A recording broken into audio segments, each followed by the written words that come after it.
C'était le matin du 27 mai 1942. Reinhard Tristan Eugen Heydrich, protecteur du Reich par intérim de Bohême-Moravie, traversait la capitale tchèque, occupé à bord d'une voiture décapotable, en route pour Berlin, où il devait rencontrer Hitler. Alors que son véhicule ralentissait dans un virage serré, les agents de la résistance tchèque attaquèrent. Ils ouvrirent le feu et lancèrent une grenade, blessant grièvement l'un des plus hauts responsables et des plus redoutés du régime nazi. 8 jours plus tard, Heydrich succombait à ses blessures. Mais si l'opération Anthropoïde réussit à lui ôter la vie, elle ne put effacer l'héritage qu'il laissa derrière lui. Un héritage de cadavres, de fosses communes, de chambres à gaz et de certains des chapitres les plus sombres de l'histoire de l'humanité. Dans la machinerie de l'Holocauste, Heydrich était un architecte. Son nom est gravé dans les annales des atrocités en lettres de sang.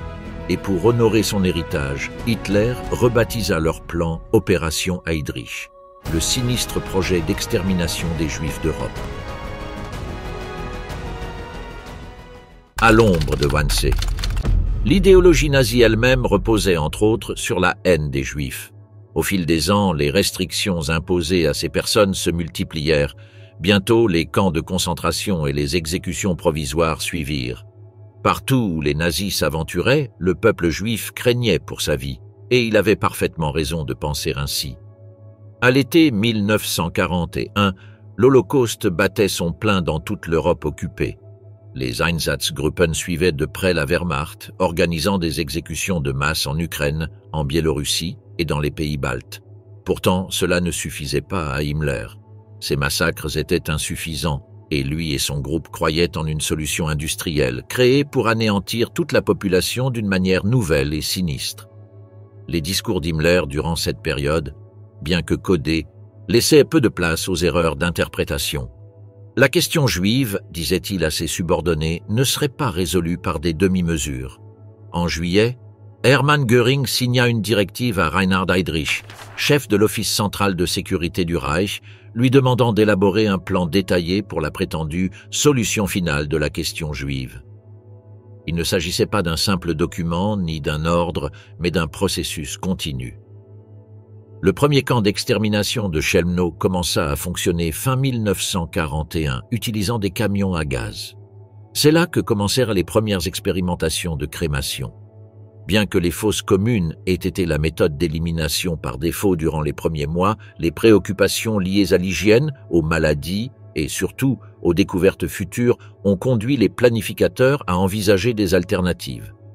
Dès la fin de l'année 1941, des expériences furent menées près de Chelmno pour tester la viabilité de l'incinération des corps dans des bûchers à ciel ouvert. Ces expériences allaient plus tard évoluer vers la crémation systématique des corps exhumés.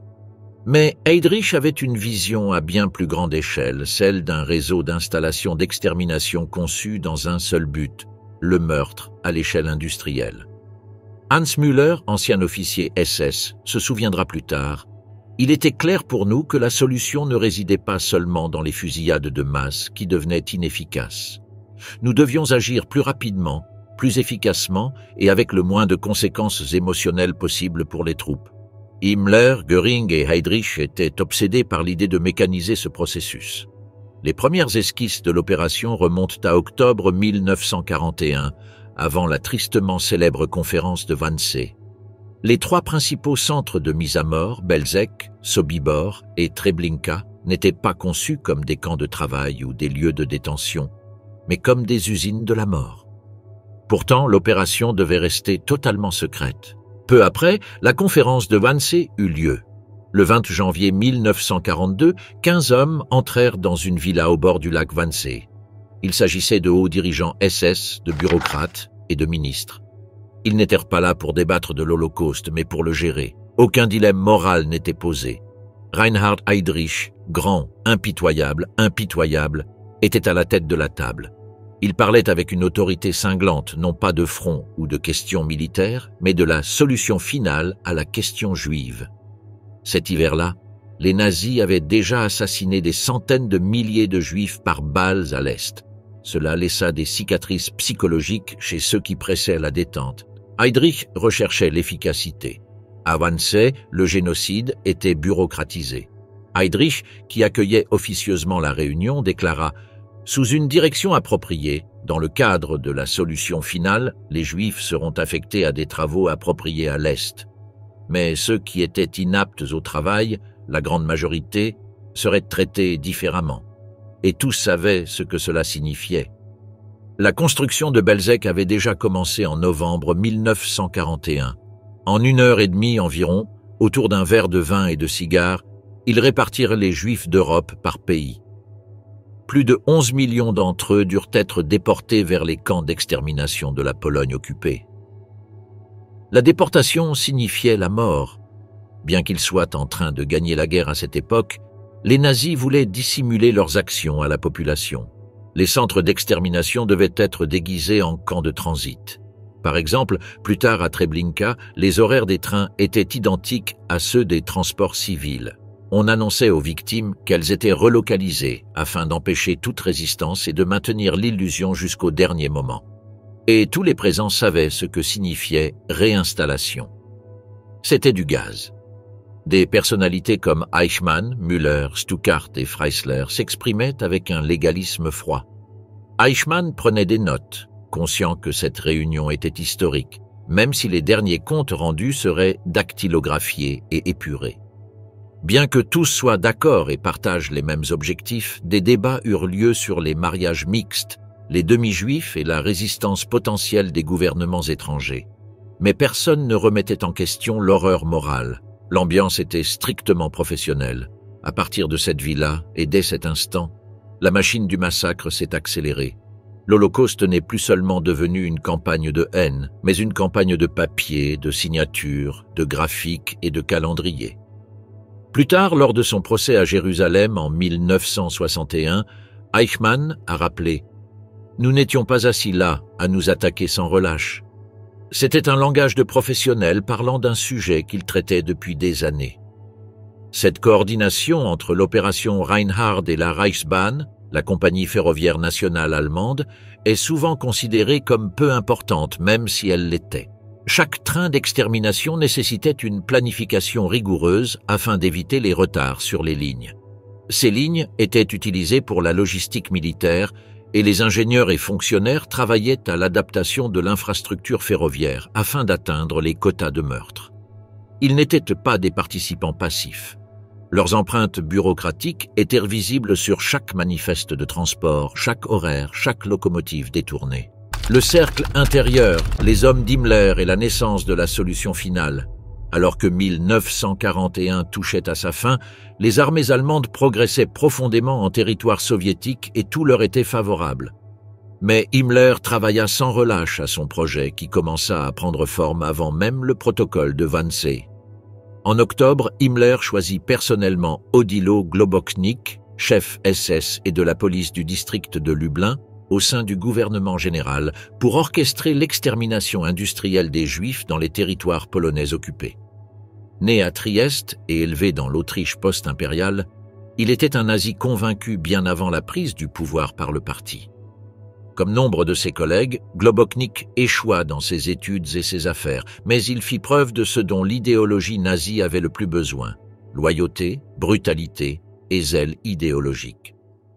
En 1939, sa progression au sein du parti s'intensifia.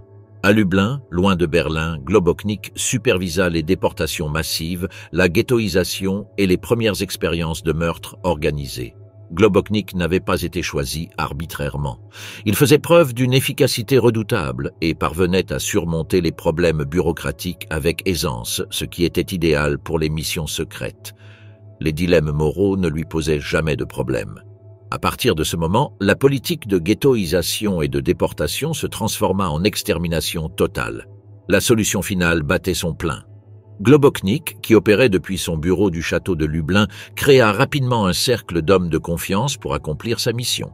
Nombre d'entre eux participèrent également au programme T4 Euthanasie, une opération qui permit aux nazis d'acquérir l'expérience nécessaire à une opération de bien plus grande envergure. Le programme T4 fut officiellement interrompu en raison de la réaction de l'opinion publique allemande, et ils apprirent qu'il devait être mené dans le secret. De plus, le programme T4 contribua à établir ce cercle de tueurs brutaux dont Globoknik avait besoin. Ces hommes, comme Christian Wirth, Franz Stangl et Irmfried Eberl, étaient des candidats parfaits. Idéologiquement convaincus, sans aucun remords, des tueurs expérimentés dans les chambres à gaz. La seule différence était qu'au lieu d'être des Allemands souffrant de troubles mentaux et d'handicap, les victimes devaient être des Juifs européens, tous. Lors de sa rencontre avec son entourage, Globoknik a de nouveau évoqué le secret et le professionnalisme rigoureux nécessaires à l'accomplissement de cette tâche redoutable. C'est l'une des affaires les plus secrètes qui soit, peut-être la plus secrète. Quiconque en parle est immédiatement abattu. 2 personnes bavardes sont mortes hier. Franz Stangl était un policier qui rejoignit le régime nazi après l'Anschluss en 1938. Il participa également au programme d'euthanasie T4 où il supervisa les massacres. Administrateur compétent, il obéissait aux ordres sans hésitation. Ambitieux comme il était, Stangl savait que c'était le meilleur moyen de prospérer dans l'Allemagne hitlérienne. Il est intéressant de noter que ces dilemmes moraux ne commencèrent qu'à la douloureuse prise de conscience de la défaite et des conséquences de ses actes. Stangl n'était pas un tueur né, c'était un gestionnaire et un administrateur de la mort. Il industrialisa la mort avec un professionnalisme froid et c'est ainsi qu'il se rapprocha d'Odilo Globoknik et de Christian Wirth. Et Christian Wirth était différent, même aux yeux de Stangl. Lors d'une interview avant sa mort, Stangl se souvenait, se défendant également. À vrai dire, on s'y était habitué. C'était du fret. Je crois que ça a commencé le jour où j'ai vu pour la première fois le Totenlager, zone d'extermination à Treblinka. Je me souviens de Wirth, debout là, près des fosses remplies de cadavres bleu-noir. Cela n'avait rien à voir avec l'humanité, c'était impossible. C'était une masse de chair en décomposition. Wirth a dit « Que faire de ces déchets ?» Je pense qu'inconsciemment, cela m'a fait les considérer comme une cargaison. Également policier avant de devenir criminel de guerre, Christian Wirth avait plus de 10 ans de plus que les autres membres du cercle restreint. C'était un détective qui prenait la discipline et l'obéissance par-dessus tout. Il croyait en la loi, et à ses yeux, la loi, c'était Adolf Hitler. Également vétéran du programme T4, il avait été choisi car il respectait toujours les procédures. Même s'il ne faisait pas toujours tout industriellement, il aimait la cruauté. Il était prêt à tuer sur commande et à aider les autres à s'améliorer. Sous la direction de Globoknik, Wirth commença à organiser des installations de formation pour le personnel des futurs camps. Wirth était également l'une des figures les plus importantes de la conception des chambres à gaz dans les centres de mise à mort. Avec ces personnes qui formaient le cercle restreint, Heydrich et Globoknik avaient constitué l'équipe prête à mener l'opération. La tâche suivante consistait à trouver des lieux appropriés et des personnes disposées à y travailler. La préparation logistique se poursuivait avec la même urgence. Les fondements du génocide, le rôle de la Pologne dans l'opération Reinhard et l'essor des camps de la mort. La Pologne perdit son indépendance face à l'Allemagne nazie dès le premier mois de la guerre et devint rapidement le berceau de tous les plans grandioses des nazis pour l'Europe. Il fallait d'abord reloger les Polonais afin de créer un espace vital pour les Allemands, mais une question encore plus urgente était l'extermination des Juifs. La Pologne était proche de l'Allemagne, au cœur même de l'Europe occupée par les nazis, reliée par voie ferrée à tous les lieux où se trouvait une importante population juive en Europe. Ceci étant dit, il leur fallait déterminer les emplacements exacts des camps. Belzec, Sobibor et Treblinka ne furent pas choisis au hasard. Chaque emplacement se trouvait à proximité des lignes ferroviaires existantes, mais à l'écart des grands centres urbains, offrant à la fois accessibilité et discrétion. Belzec fut le premier camp à devenir opérationnel. Idéalement situé le long de la ligne ferroviaire Lublin-Lviv, sa construction débuta en novembre 1941 sous la supervision de Wirth. L'isolement de la région était considéré comme idéal. Le camp pouvait être construit, exploité et vidé sans trop attirer l'attention de la population locale ni des groupes de résistance. De plus, l'emplacement du camp témoignait de l'efficacité administrative nazie et laissait présager un avenir sombre pour les Juifs vivant dans des conditions déjà terribles dans les ghettos proches du camp. Ces ghettos furent les premiers ciblés pour la liquidation et pour Belzec, sa nouvelle population devait être rassemblée à Lublin, Lviv et Varsovie. Ainsi, au moins au début, aucun long transport n'était nécessaire et un flux régulier de victimes était assuré. Tandis que ces lieux étaient préparés pour les futures victimes, Globoknik lança parallèlement la construction d'un autre type de bâtiment lié à la liquidation des ghettos. Ces immenses entrepôts devaient servir de centre de tri et de stockage pour les biens pillés, preuve supplémentaire que la future opération Reinhard était autant un exercice de pillage qu'un génocide. La plupart des idées étant arrêtées, il était également crucial de trouver des personnes prêtes à travailler dans ces camps. Les exécutions de masse ayant eu un impact psychologique considérable sur les soldats allemands responsables de ces meurtres, il était essentiel de réduire les effectifs nécessaires au maintien des camps de la mort et à la poursuite du génocide. De plus, ces personnes devaient être prêtes à y travailler, ce qui pouvait également témoigner de leur caractère et de leur volonté de participer à ces exécutions. Le recrutement du personnel suivait cette logique d'une méticulosité effrayante. Globoknik autorisa la création d'une bureaucratie mobile de la mort. Employés, chauffeurs, ouvriers du bâtiment et gardes furent recrutés dans tout le Reich et l'Europe occupée. Les raisons qui ont poussé ces personnes à rejoindre la machine de mort nazie étaient diverses. Certains étaient des idéologues convaincus de la cause, tandis que d'autres étaient des opportunistes désireux d'exploiter la situation à leur avantage personnel. Tous étaient liés par un serment de secret et la promesse d'une récompense.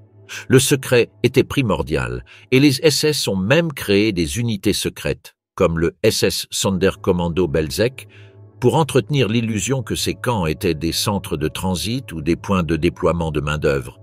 Pour les étrangers, ces installations apparaissaient authentiques, comme un élément supplémentaire du vaste dispositif d'occupation et de logistique allemand pour de nouvelles conquêtes, et ces personnes avaient besoin d'être formées. Là, l'efficacité reprit le dessus. Trawniki était un village paisible du district de Lublin, en Pologne occupée, également proche des lignes de chemin de fer. En 1941, sous la direction de Globoknik, il prit une autre dimension. Une ancienne sucrerie fut transformée en camp d'entraînement, non pas pour les soldats, mais pour les collaborateurs, principalement originaires d'Ukraine. Ces hommes, formés par les SS, devinrent les gardiens les plus brutaux du camp, connus plus tard sous le nom de hommes de Trawniki. Yegor Lobintsev, ancien prisonnier de guerre soviétique formé à Trawniki en 1941, se souvient des méthodes d'entraînement brutales. On nous avait formés aux règles de garde et d'escorte des prisonniers. Les Allemands nous avaient bien martelé que nous ne devions faire aucun compromis pendant cette période. Nous ne devions avoir aucun contact avec eux. Nous ne devions leur donner ni eau ni nourriture, et à la moindre infraction, nous devions les abattre sans sommation. Leur mission consistait à surveiller les ghettos, à traquer les Juifs et à gérer les camps d'extermination. Les gardes ukrainiens étaient pour la plupart des volontaires. Ils étaient les artisans des fusillades de masse, du parterre des victimes dans les chambres à gaz et de la répression des soulèvements. Trawniki était une véritable usine à tueurs, prête à approvisionner les usines de mort qui suivraient. Ces gardes maintenaient l'ordre, empêchaient les évasions et imposaient les routines, mais faisaient aussi preuve de sadisme. L'un d'eux était Féodor Fedorenko, qui servit 1 an à Treblinka. Sous-officier, il dirigeait un groupe chargé de raser, déshabiller, frapper et conduire les victimes aux chambres à gaz. Certaines sources affirment qu'il aimait profondément son travail. Tout était prêt pour l'anéantissement, et les lieux étaient prêts pour courir et accomplir leur sinistre dessein. Belzec, là où la mort a pris forme. Début décembre 1941, avec le début de la contre-offensive soviétique autour de Moscou, les dirigeants nazis comprirent qu'une victoire rapide à l'Est n'était plus garantie. Il était donc d'autant plus important d'étendre l'opération d'anéantissement.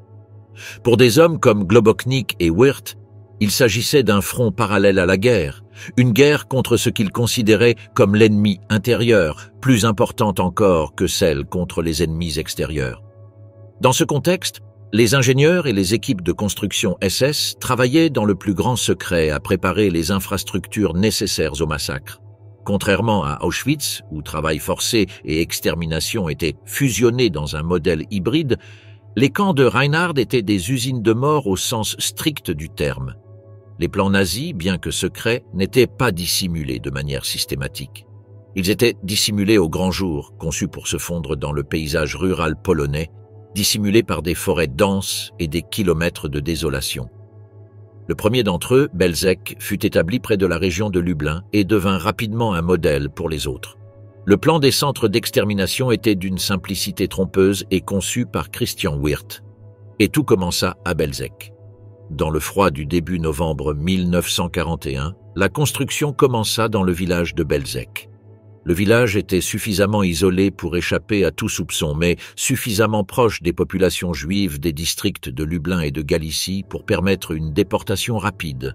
Le SS Obersturmführer Richard Tomala, ingénieur civil et membre du cercle intime d'Odilo Globoknik, fut chargé de superviser la construction du camp. Les travaux commencèrent par le défrichage d'une zone boisée qui avait auparavant servi de camp de travail forcé. Les fossés anti-chars creusés par les soviétiques pendant leur occupation de la région étaient encore présents et seraient bientôt transformés en fosses communes. Tout fut utilisé par les Allemands avec une efficacité quasi dogmatique. Des ouvriers polonais locaux furent d'abord embauchés pour poser les fondations et ériger les clôtures, mais leur présence fut temporaire. À mesure que l'infrastructure du camp prenait forme, ils furent remplacés par des travailleurs forcés juifs amenés des ghettos voisins sous haute surveillance. Par un terrible hasard de la foi, ils furent amenés sur le chantier pour préparer le lieu de leur mort. L'un des survivants se souviendra plus tard. Nous avions l'illusion de construire un camp de travail. Mais ensuite, nous avons vu les tuyaux, les chambres. Nous avons compris. Il n'y avait rien à faire, la mort faisait déjà partie des briques. Le camp était divisé en deux zones principales, la zone d'accueil et la zone d'extermination. Les victimes arrivaient au secteur d'accueil, descendant des trains de marchandises dans ce qui ressemblait à un camp de transit standard. Là, on leur demandait de se déshabiller pour se laver. Tous leurs biens étaient confisqués. Des gardes ukrainiens, dont la cruauté deviendrait tristement célèbre, supervisaient ce processus brutal. De l'autre côté, dissimulée derrière de hautes clôtures en bois, se trouvait la zone d'extermination. C'est là, à l'abri des regards, que furent construites les premières chambres à gaz. Il s'agissait de structures en bois isolées au sable et revêtues de tôle de zinc. Ces chambres pompaient du monoxyde de carbone dans les pièces. Chaque chambre était divisée en 3 parties pour accueillir davantage de victimes à la fois. Ironiquement, on utilisait des moteurs de chars soviétiques reconvertis comme générateurs de gaz. Robustes, portables, ils pouvaient produire les concentrations mortelles de monoxyde de carbone nécessaires pour tuer un grand nombre de personnes dans des chambres hermétiques. Mais même ces premières chambres à gaz ne suffisaient pas à l'ampleur du massacre imaginé par Globoknik. Au printemps 1942, le bâtiment en bois fut démoli et remplacé par une structure beaucoup plus grande en briques et en béton. On y trouvait 6 chambres à gaz. La nouvelle installation pouvait tuer des milliers de personnes en une seule journée. Des tours de garde furent érigées aux angles du camp et des clôtures de barbelés entouraient le terrain. L'ensemble du site était camouflé par des arbres, des terrassements et une fausse signalisation. Des SS allemands, dont Christian Wirth lui-même, arrivèrent pour superviser les dernières étapes. Selon des témoignages ultérieurs, il supervisa chaque détail jusqu'au type de briques utilisées pour les murs des chambres à gaz. Malgré cela, la construction du camp connut quelques contretemps et fut ralentie par l'hiver rigoureux de 1941-1942. Des blizzards balayèrent la région et les températures atteignirent -25 degrés Celsius. Malgré cela, le travail ne cessa jamais. Les travailleurs forcés moururent de froid, d'épuisement et de mauvais traitements. En mars 1942, Belzec était prêt. Les premiers convois de Juifs arrivèrent du ghetto de Lublin et des villes environnantes. L'espérance de vie moyenne d'un Juif arrivant se mesurait en heures. À la fin, seuls 2 d'entre eux auraient survécu. En quelques mois, un paisible village polonais devint le prototype d'un génocide industriel. Mais Belzec ne marqua pas la fin, ce n'était que le début, et les leçons apprises là-bas seraient appliquées à des centres de mise à mort encore plus meurtriers, comme Sobibor et Treblinka. L'industrialisation de la mort, l'essor de Sobibor et de Treblinka. Alors que le premier camp de la mort de Belzec continuait de remplir sa fonction, Reinhard Heydrich, Odilo Globoknik et les autres voulaient remporter au plus vite leur conflit contre la nation juive tout entière. Le prochain site sur la liste des sites de massacre était Sobibor. De même, Sobibor fut construit grâce au travail forcé, son emplacement étant choisi pour sa proximité avec d'importantes lignes ferroviaires. Il est évident que les Allemands ne voulèrent pas modifier ce système efficace. La conception de Sobibor a poussé cette efficacité brutale encore plus loin, avec l'utilisation de clôtures électriques et d'un réseau ferroviaire hautement organisé permettant le déchargement rapide des victimes. Contrairement à Belzec, Sobibor utilisait un système plus complexe, avec plusieurs chambres à gaz pour accueillir des groupes plus importants. Les voies ferrées menaient directement à la zone d'accueil où l'on annonçait aux Juifs qu'ils seraient réinstallés. Au lieu de cela, en quelques heures, voire quelques minutes, ils étaient gazés. Les chambres à gaz de Sobibor étaient construites sous terre, créant un sentiment de claustrophobie supplémentaire pour ceux qui y entraient, ignorant leur sort.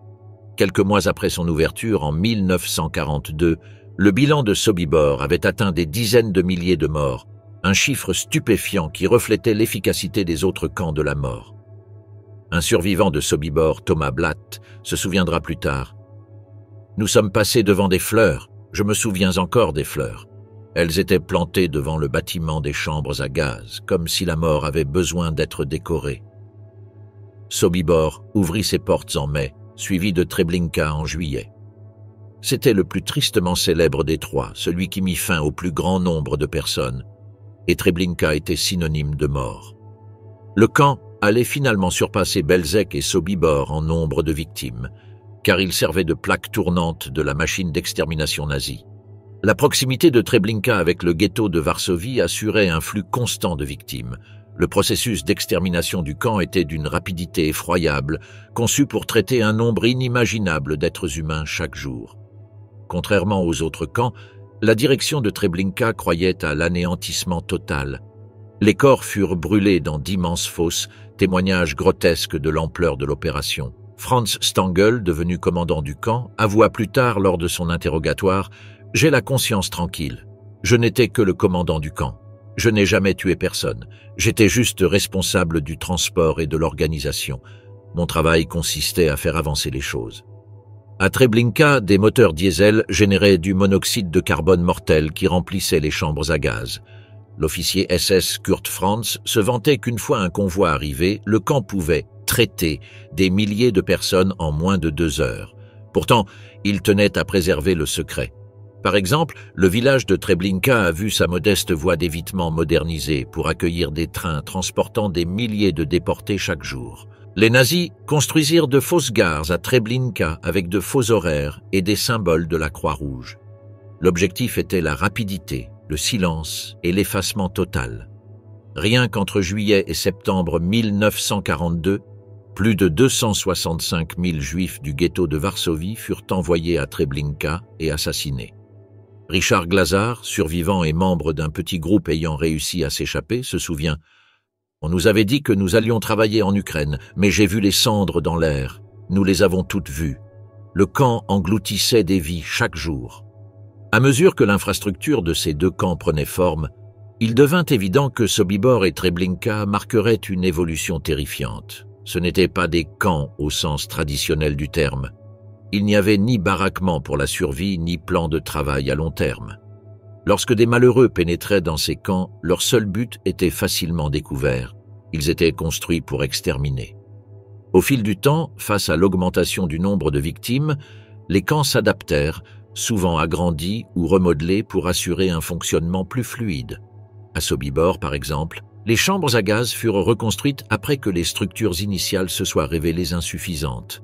De même, Treblinka fut constamment modernisé pour accueillir le flux toujours croissant de victimes. Sur les deux sites, les SS travaillaient en étroite collaboration avec un petit groupe de gardes formé à Trauniki et de prisonniers juifs, appelés Sonderkommandos, contraints de participer au processus d'extermination. Leur sort était scellé dès le début. Thomas Blatt, survivant et évadé de Sobibor, écrivit des décennies plus tard « Vous n'avez pas vécu à Sobibor. Vous êtes arrivés et vous êtes morts. Ceux d'entre nous qui ont été sélectionnés pour travailler n'ont pas été sauvés. Nous avons simplement été retardés. » Ces camps étaient le fruit d'une optimisation logistique. Les nazis rationalisèrent les procédures de gazage et tirèrent les leçons des échecs des sites précédents. L'extension à Sobibor et Treblinka marqua l'apogée de la brutalité de l'opération Reinhardt, une transformation calculée du meurtre en industrie. La machinerie de la mort, à l'intérieur des usines à tuer de Sobibor, Treblinka et Bełżec. Nous ne comprenions rien. Ils nous ont dit de nous déshabiller, de laisser nos vêtements en ordre, et nous les avons crus. J'ai vu des mères couvrir les yeux de leurs enfants. Personne ne criait. Nous étions tous hébétés. Ada Lichtman, survivante de Sobibor, se souvient de son arrivée. Elle faisait partie des rares personnes choisies pour le travail forcé. Elle nettoyait les affaires des assassinés. Les autres étaient directement envoyés aux chambres à gaz. Ce qui terrifie encore le plus, même après 8 décennies, c'est la précision avec laquelle les Allemands menaient les meurtres. Comme l'a témoigné cette survivante à leur arrivée dans les camps de la mort, les prisonniers étaient soumis à une sélection rapide et impitoyable qui scellait leur sort en quelques minutes. À l'arrivée des trains, leurs portes étaient ouvertes à la volée et des foules effrayées étaient contraintes de sortir. Nombre d'entre eux étaient trop faibles pour tenir debout après ce voyage atroce. Les femmes, les enfants, les personnes âgées et les malades visibles furent séparés et renvoyés. La plupart ne reviendront jamais. Le processus de Treblinka fut tout aussi brutal et trompeur. Samuel Willenberg, survivant du camp et l'un des rares à avoir réussi à s'échapper de Treblinka, se souvient de son arrivée. « On nous a forcés à nous déshabiller. Les Allemands nous ont dit que c'était pour la désinfection. Mon père refusait de croire que c'était un camp de la mort, mais je l'ai vu dans les yeux des SS. Ils n'avaient aucune raison de mentir. Nous étions destinés à mourir. » Le processus de sélection, bien que brutal, n'était que la première étape du vaste système. Quelques heures après leur arrivée, les victimes étaient dépouillées de tous leurs biens, vêtements et chaussures compris, et conduites dans les douches. Ces chambres étaient équipées pour tuer des centaines de personnes d'un coup. Une fois les portes scellées, les gardes SS libéraient du Zyklon B, un pesticide reconverti pour les massacres. L'inhalation du gaz provoquait la suffocation et, en quelques minutes, la mort des victimes. Un témoignage rare de Rudolf Raeder, l'un des 2 seuls survivants connus de Bełżec, illustre la terreur qui s'ensuivit. Ils hurlaient et frappèrent les gens. Les chambres étaient remplies d'1 millier de personnes. Une fois la porte fermée, ils ont mis le moteur en marche. J'étais chargé de retirer les corps. J'ai vu l'effet du gaz, leurs visages, leurs membres tordus. Je n'oublierai jamais. L'ampleur des massacres exigeait une efficacité effroyable. Les corps étaient extraits des chambres, leurs dents en or arrachées, leurs cheveux tondus, puis transportés vers d'immenses fosses ou fours crématoires. À Treblinka, le volume était si important que des bûchers à ciel ouvert furent construits.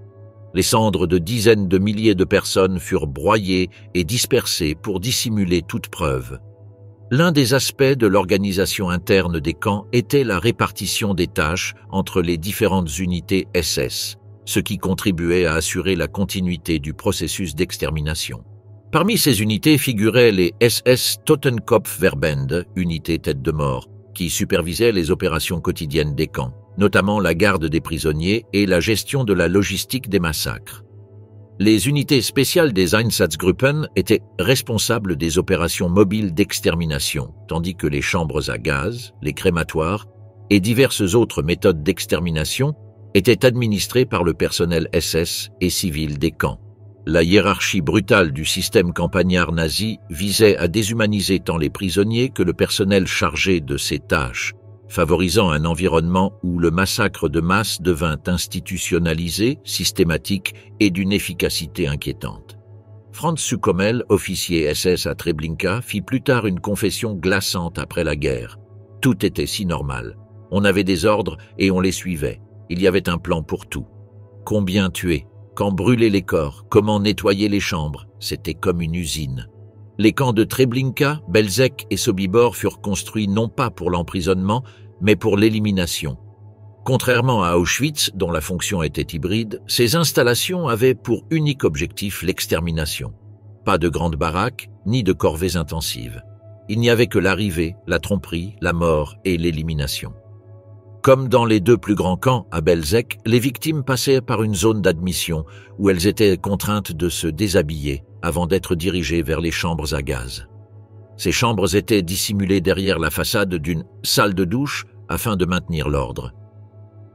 En réalité, les douches étaient hermétiquement fermées et les victimes mouraient étouffées quelques minutes après la fermeture des portes. Les corps étaient ensuite enlevés par des prisonniers juifs, souvent contraints à la tâche monstrueuse de les éliminer.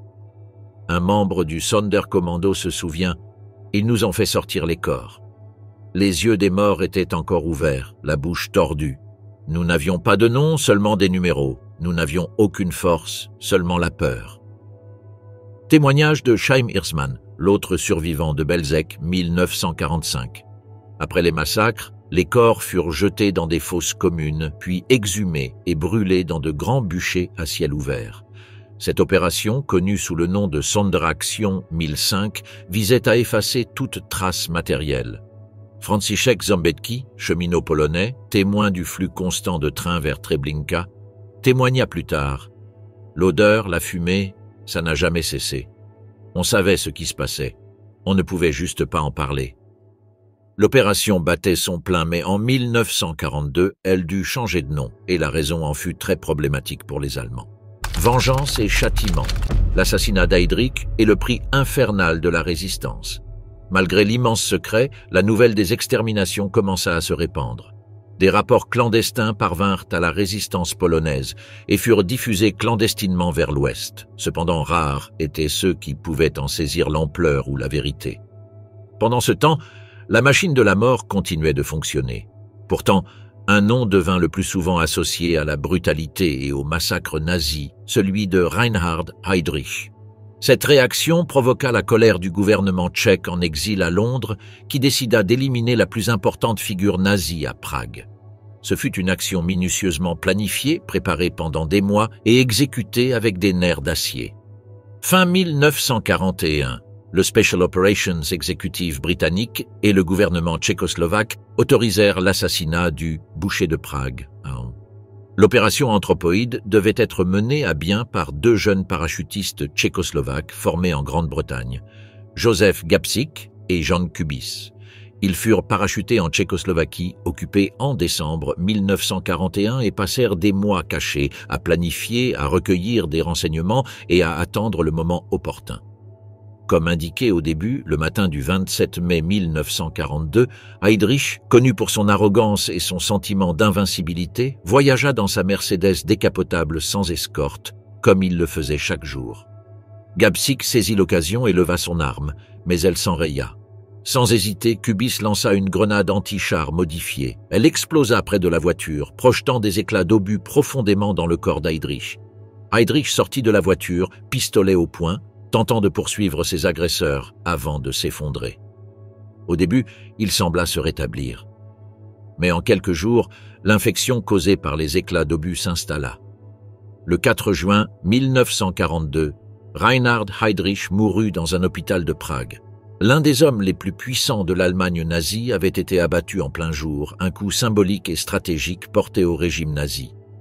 Après l'assassinat d'Heydrich en juin 1942 par la résistance tchécoslovaque, l'opération qui incarnait sa vision génocidaire fut rebaptisée en son honneur. Les représailles commencèrent bientôt. Adolf Hitler assista personnellement au cortège funèbre, même si, lors de conversations privées, il exprima une vive colère envers Heydrich. Des gestes héroïques comme conduire un véhicule découvert et non blindé ou se promener dans les rues sans surveillance sont d'une stupidité abjecte qui ne sert en rien la patrie. Qu'un homme aussi irremplaçable qu'Heydrich s'expose à un danger inutile, je ne peux que le condamner comme stupide et idiot. Malgré tout, les dirigeants nazis exigeaient des représailles immédiates et impitoyables. Adolf Hitler, pris de rage, ordonna ce qu'il qualifia de représailles fulgurantes, si terrifiantes que personne n'oserait plus jamais lever le petit doigt contre le Reich. Heinrich Himmler supervisa personnellement l'opération. En quelques jours, des centaines de personnes furent arrêtées. Les interrogatoires furent brutaux et rapides. Les suspects, souvent sans preuve, étaient exécutés ou disparaissaient dans des camps de concentration. 2 villages furent mentionnés lors de ces interrogatoires, ce qui scella le sort de leur population. Le petit village tchèque de Lidice devint le symbole le plus tristement célèbre des représailles nazies après la mort d'Heydrich. Le 10 juin 1942, les SS prirent d'assaut Lidis. Tous les hommes du village âgés de plus de 15 ans furent exécutés sur place, tandis que les femmes et les enfants furent envoyés dans des camps de concentration ou assassinés. Les maisons des villageois furent incendiées et le village lui-même détruit. Au final, 173 hommes et adolescents furent conduits à la ferme familiale Orac et fusillés par groupe de 10. Une survivante, Marie Soupikova, alors enfant à Lidis, se souvient « Ils nous ont dit que nous irions dans un endroit meilleur, dans une école allemande. Je n'ai jamais revu ma mère. J'ai appris plus tard qu'elle était morte à Ravensbrück. Je n'étais qu'une petite fille. Je ne comprenais pas pourquoi c'était arrivé. » À peine 2 semaines plus tard, l'autre village, les Acquis, connut un sort similaire. Des résistants y avaient caché un émetteur radio servant à communiquer avec Londres. Cela suffisait. Le 24 juin 1942, la Gestapo arriva. Tous les adultes furent exécutés ou déportés. Tous les enfants furent emmenés, certains pour les travaux forcés, d'autres pour la mort.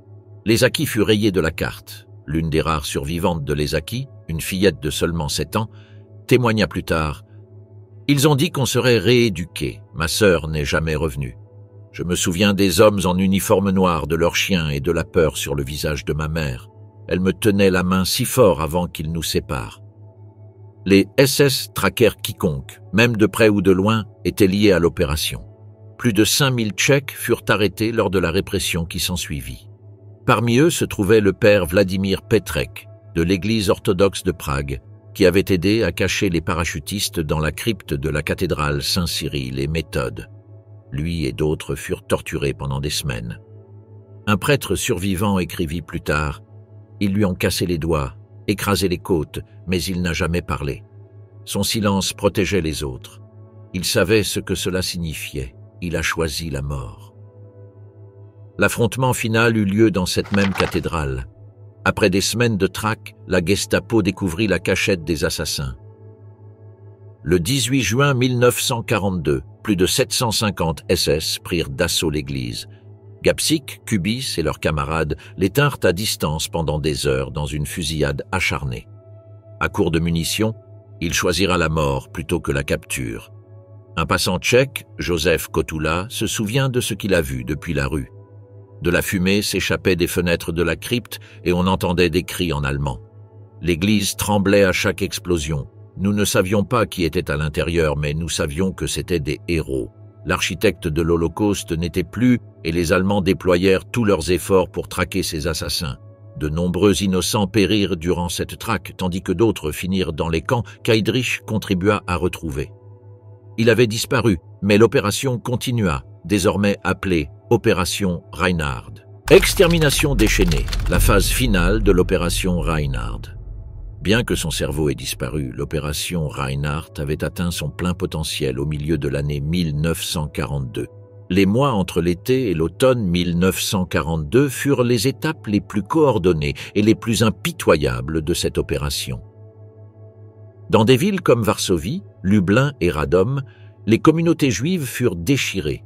Les ghettos furent systématiquement vidés, leurs habitants envoyés dans des camps de travail, des camps de la mort ou soumis à des exécutions de masse.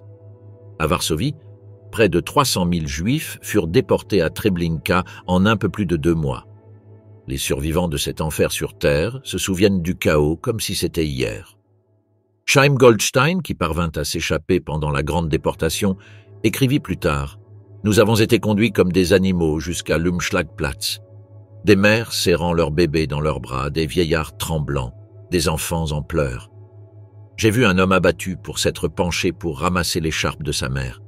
Il n'y avait aucune pitié, seulement des ordres, des cris et la mort. » Ces déportations visaient délibérément à briser le moral des personnes concernées et à les déshumaniser par tous les moyens possibles. Les Juifs étaient entassés dans des trains comme du bétail, entassés dans des conditions exiguës qui ne permettaient ni mouvement, ni respiration, ni fuite. Certains survivants se souviendront plus tard que les trains étaient si bondés que les gens suffoquaient bien avant d'arriver à destination. Le désespoir à l'intérieur de ces wagons était presque palpable, car les gens prenaient conscience de l'ampleur du cauchemar qu'ils subissaient. Les trains devinrent le pont ultime entre la vie et l'extermination. Exigus et étouffants, les wagons de déportation se transformèrent rapidement en cercueils. Ruth Elias, déportée du ghetto de Theresienstadt à Auschwitz, se souvenait. Il n'y avait ni eau, ni lumière, ni endroit où s'asseoir. Nous étions serrés les uns contre les autres comme des sardines, la puanteur était insupportable. Nous ne savions pas où nous allions, mais nous savions que ce n'était pas un endroit agréable. Les gens s'effondrent par manque d'air. Je me souviens avoir pensé, c'est comme ça qu'on traite les animaux, pas les humains. Pour les SS et leurs collaborateurs, les déportations n'étaient pas considérées comme des crimes, mais comme des tâches à accomplir. Ils nous ont entassés dans les wagons, nous hurlions, les enfants hurlaient, mais ils ne bronchèrent pas. Pour eux, nous n'étions plus des humains, nous n'étions que des numéros, du fret à expédier. J'ai vu un enfant piétiner et personne ne s'est arrêté. Les portes du train se sont refermées et nous avons compris que c'était la fin. À Lublin, ville qui abritait autrefois une importante communauté juive, les déportations étaient menées avec une précision militaire, sous l'œil vigilant d'Odilo Globocnik. Les victimes furent conduites au tristement célèbre camp de concentration de Majdanek, où nombre d'entre elles furent gazées ou fusillées à leur arrivée. Le même sort attendait ceux qui furent déportés à Treblinka, Sobibor et Belzec. Un survivant, Léon Feldendler, qui deviendra plus tard une figure clé du soulèvement de Sobibor, décrivit l'atmosphère. Les SS ne nous regardaient pas, ils criaient et nous poussaient. À Majdanek, il n'y avait pas de faux-semblants. On arrivait et on voyait la fumée, on sentait le brûler. Si on posait des questions, on était battu. On a vite appris que le silence était synonyme de survie. Ce schéma se répétait dans les camps de mise à mort de Treblinka, Sobibor et Belzec. À Treblinka, la grande majorité n'a jamais rien vu d'autre que la rampe de déchargement et les chambres à gaz. Chill Rachman, qui s'est échappé de Treblinka et a témoigné plus tard, se souvient « Ils nous ont poussés à coups de crosse. Il y avait un panneau, bain et désinfection. Mais il n'y avait pas d'eau, seulement du gaz. On entendait les cris, on sentait l'odeur des corps. Les chambres étaient si serrées que les gens mouraient avant même que le gaz ne soit libéré. Nous avons dû sortir les corps et les brûler. Même ceux qui ont survécu aux déportations n'ont pas été épargnés par les souffrances. Ils ont fini dans des camps temporaires ou des baraquements de travail, souvent affamés, attendant simplement la mort. Les cicatrices mentales étaient plus profondes que les blessures physiques. Et pour ceux qui commettaient les meurtres, ce n'était qu'un travail. Ivan Demjanjuk, un garde ukrainien de Sobibor, sera plus tard accusé en Israël d'avoir participé à ces meurtres. Lors de son procès, le témoignage d'un autre garde a décrit la banalisation de l'horreur. Il a fait comme les autres. Nous l'avons tous fait. Au bout d'un moment, on ne voyait plus personne. On ne voyait que des lignes de corps. Curieusement, la personne accusée de Demjanjuk a réussi à être libérée par la Cour suprême israélienne, car aucune preuve ne confirmait qu'il s'agissait bien de Demjanjuk ou Ivan le Terrible. De plus, Ivan le Terrible était quelque chose d'autre. Pour d'autres, ce n'était qu'un travail, mais pas pour lui. Par exemple, le survivant Pinhas Epstein a raconté avoir vu Ivan battre à mort des prisonniers avec un tuyau de plomb et actionner le moteur diesel qui pompait le gaz mortel dans les chambres, en tant que volontaire. Pourtant, dans certains ghettos, des soulèvements et des efforts de résistance à petite échelle ont retardé les déportations grâce à des individus qui ont tenté de riposter. Dans le ghetto de Varsovie, le soulèvement final d'avril 1943 fut un acte de résistance de ce type, bien qu'il se soit terminé tragiquement, les Juifs restants du ghetto livrant une bataille vouée à l'échec contre les forces nazies. À cette époque, une machine à tuer à l'échelle industrielle avait été perfectionnée. À ce stade, les SS n'étaient plus en train d'expérimenter, mais d'exécuter dans tous les sens du terme. La souffrance humaine qui s'abattit sur Belzec, Sobibor et Treblinka durant ces mois est sans égale dans l'histoire moderne, même si des failles allaient bientôt apparaître dans le plan nazi pour des millions de personnes, il était déjà trop tard. Les témoins silencieux, la destruction des camps d'extermination. À la fin de l'automne 1943, l'opération Reinhard touchait à sa fin. Avec l'extermination de près de 2 millions de Juifs à Belzec, Sobibor et Treblinka, et l'avancée des forces soviétiques depuis l'Est, le régime nazi passa du massacre à l'effacement, tout aussi calculé, de ses crimes. Ce qui suivit ne marqua pas la fin de la violence, mais une opération tout aussi méthodique visant à détruire toute trace physique de la machine d'extermination. En 1943, face à une résistance croissante et craignant l'avancée soviétique, les camps de Sobibor et de Treblinka reçurent l'ordre de démanteler. Près de 250 000 personnes furent assassinées à Sobibor et plus de 700 000 à Treblinka, ce qui en fit le deuxième camp d'extermination nazi le plus meurtrier après Auschwitz. Tandis que les Allemands en retraite tentaient de détruire les preuves, les survivants devinrent la preuve vivante de ce qui s'était passé. Dans un rapport d'après-guerre, Richard Glazar, évadé du camp et résistant, raconta « Tout était organisé pour effacer le crime. Ils nous ont dit de ramasser les cendres, de broyer les os et de les disperser dans la forêt. Ils voulaient effacer toute trace. » L'ordre venait d'en haut. Heinrich Himmler, pleinement conscient du changement de cap de la guerre, se rendit à Sobibor puis à Treblinka durant l'été et l'automne 1943. Ses directives étaient claires. Tout démanteler, incinérer les corps, raser les bâtiments et ne laisser aucune trace du massacre industriel qui s'était déroulé. Il s'agissait d'une dissimulation systématique, dissimulée sous des euphémismes tels que traitement spécial et élimination définitive. Dans le cadre de l'Action 1005, une campagne déjà menée sur d'autres sites de massacre, les SS commencèrent à exhumer des dizaines de milliers de corps en décomposition enterrés dans des fosses communes et à les brûler sur des bûchers improvisés, construits avec des traverses de chemin de fer et imbibés d'essence. Le secret entourant les camps était également un élément essentiel de l'opération. Alors que le génocide se poursuivait, les nazis prirent des mesures drastiques pour dissimuler l'ampleur des efforts d'extermination. Les preuves furent systématiquement détruites. Des documents furent brûlés, les crématoires agrandis et les survivants souvent assassinés pour les empêcher de témoigner. Certains prisonniers de Sobibor comprirent que leur seule chance était de s'échapper. Lors du soulèvement de Sobibor en octobre 1943, ils franchirent les clôtures sous une pluie de coups de feu. L'un d'eux, Thomas Blatt, qui écrivit plus tard ses mémoires, se souvint des derniers instants précédant la révolte. On savait qu'on allait mourir de toute façon. Mieux valait mourir avec une arme qu'avec les gaz. On a couru, j'ai entendu des coups de feu, je n'ai pas regardé en arrière. À Treblinka, le travail avait déjà commencé des mois plus tôt. Sous le commandement des officiers SS Kurt Franz et Christian Wirth, des travailleurs forcés juifs furent contraints d'exhumer et de brûler les corps. Des feux brûlaient jour et nuit.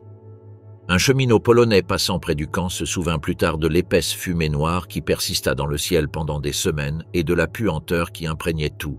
Jankiel Wiernik, un survivant de Treblinka qui s'échappa plus tard lors du soulèvement d'août 1943, écrivit dans ses mémoires « Une année à Treblinka ».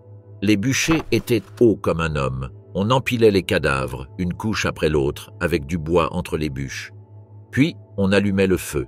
L'odeur était insupportable et les flammes atteignaient le ciel. On travaillait ainsi tous les jours, entouré de gardes et de chiens qui aboyaient. On nous disait « Quand on a fini, on meurt ». Les nazis étaient profondément préoccupés par le maintien de l'illusion d'une guerre propre à l'Est, alors même qu'ils commettaient un génocide. Chaque fondation en béton, chaque chambre à gaz, chaque objet personnel volé aux victimes devèrent disparaître. À Belzec, la quasi-totalité du camp fut démolie. Le terrain fut nivelé et les structures restantes démolies. Le site fut recouvert d'une fine couche de terre et planté de sapins et de lupins pour masquer le relief. Un garde ukrainien et plusieurs habitants furent chargés de se faire passer pour des agriculteurs, cultivant le faux champ au-dessus de fosses communes, masquant ainsi l'horreur par l'agriculture. Un agriculteur polonais de la région, interrogé des décennies plus tard lors des enquêtes d'après-guerre, se souvenait d'être passé devant le site. C'était calme là-bas, juste des arbres et des fleurs sauvages. Mais nous savions que la terre n'était pas faite pour nous. Quand la pluie arrivait, parfois le sol se déroula et des ossements remontaient à la surface. La forêt essayait de le cacher, mais la vérité était toujours là. À Sobibor, les travaux de démolition coïncidèrent avec le soulèvement déjà mentionné du 14 octobre 1943. Environ 300 prisonniers réussirent à s'évader, dont une cinquantaine survécurent à la guerre. Cette révolte accéléra le démantèlement. En quelques semaines, les chambres à gaz furent détruites, les barbelés abattus et les bâtiments démantelés pièce par pièce. Les nazis dévièrent même le tracé des voies ferrées voisines pour effacer toute trace d'un centre de transport. Les enquêteurs soviétiques, arrivés des mois plus tard, ne trouvèrent que de la terre remuée et des restes humains superficiels, signes évidents d'une dissimulation hâtive, mais guère plus. La destruction ne manqua pas non plus d'une précision bureaucratique. Des prisonniers juifs, dont beaucoup étaient des survivants des précédentes déportations à Treblinka et Sobibor, furent retenus sur les 3 sites pour ces dernières tâches. À Belzec, les 30 derniers prisonniers furent conduits dans les bois et fusillés. De nombreux documents relatifs au massacre furent également détruits. Manifestes de train, listes de déportation, plans de construction et tout ce qui pouvait relier l'infrastructure de l'opération Reinhardt à son objectif furent systématiquement éliminés. Pourtant, certains documents survécurent. Le télégramme de Hoefle, intercepté et décrypté par les services de renseignement britanniques, documentait le nombre de Juifs déportés vers chaque camp, preuve que les massacres étaient non seulement planifiés, mais aussi enregistrés. Ces fragments, combinés à des témoignages et à des preuves médico-légales, servirent plus tard de base au procès d'après-guerre et à la reconstitution historique. Le commandement SS croyait que ces efforts aboutiraient. L'existence du camp allait être engloutie par le paysage polonais, les millions de victimes rendues invisibles. Mais le sol se souvenait.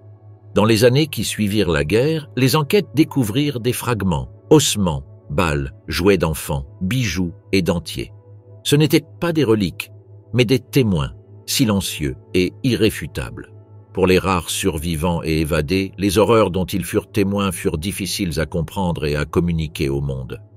Les survivants, souvent marqués physiquement et mentalement à vie, seront plus tard parmi les rares à révéler l'ampleur des atrocités commises dans ces centres d'extermination. Leurs voix sont parmi les rares qui subsistent. Selon les mots du survivant Samuel Willenberg, dernier témoin vivant de Treblinka avant sa mort en 2016, « Je porte le camp en moi, je le vois chaque nuit.